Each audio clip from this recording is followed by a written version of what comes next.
అనంతపురం జిల్లా కళ్యాణదుర్గం కంబదూరు మండలంలో MLA TDP పరిశీలకుడు Nageswararao పర్యటించారు. సుపరిపాలనకు తొలి అడుగు కార్యక్రమంలో భాగంగా ఎమ్మెల్యే అమిలినేని సురేంద్రబాబుతో కలిసి అమరిమాకులపల్లి గుద్దల గ్రామంలో ఇంటింటికి వెళ్లారు. ఇప్పటి వరకు అందించిన సంక్షేమ పథకాలు, వారికి ఉన్న సమస్యలు తెలుసుకున్నారు. త్వరలో రైతులకు అన్నదాత సుఖీభవ పథకం ద్వారా వారి ఖాతాలోకి నగదు జమ చేస్తామని ఎమ్మెల్యే సురేంద్రబాబు తెలిపారు.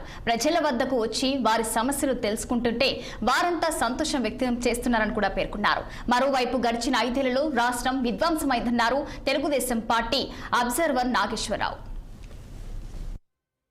తొలి అడుగులో భాగంగా ఈరోజు మర్రిమాకలపల్లికి అలాగే గుద్దెలకి రావడం జరిగింది.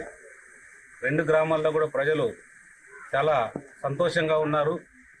చంద్రబాబు నాయుడు పరిపాలన చాలా అద్భుతంగా ఉందని తెలియజేస్తున్నారు. కానీ గడిచిన 5 ఏళ్లలో పూర్తిగా అభివృద్ధికి దూరం కావడం చాలా దురదృష్టకరం. ఎక్కడ పోయినా రోడ్లే లేవు, ఎక్కడ పోయినా తాగునీటి సమస్య ఉంది, ఎక్కడికి పోయినా ఎవరిని అడిగినా రెవెన్యూ ప్రాబ్లమ్స్ ఉన్నాయి. ఎందుకంటే గడిచిన 5 ఏళ్లలో కంబదూరు మండలంలో మొత్తం భూములన్నింటినీ దోపిడీ చేశారు. ఎక్కడ కూడా అంటే ఎక్కడికక్కడ దోపిడీ చేసి రకరకాల సంస్థలకి అప్పగించడం జరిగింది. రైతులందరూ కూడా ఇప్పుడు ఇబ్బంది పడుతున్నారు. కాబట్టి ఇప్పుడు అందులో భాగంగా ఏదైతే మరీ కూడా రీసర్వే అనే దాంతో మన తెలుగుదేశం ప్రభుత్వం వచ్చిన తర్వాత రీసర్వే ఇక్కడే ప్రారంభిస్తున్నాం. బీసీలను దూరం చేయాలని ఒక దురుద్దేశం వాళ్ళకి కనపడతా ఉంది.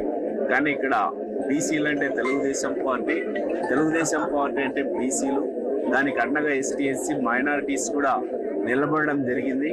ఎట్టి పరిస్థితుల్లో వీళ్ళ కుట్రల్ని మా నాయకుల ద్వారా విఫలం చేయడం జరుగుతూ ఉంది.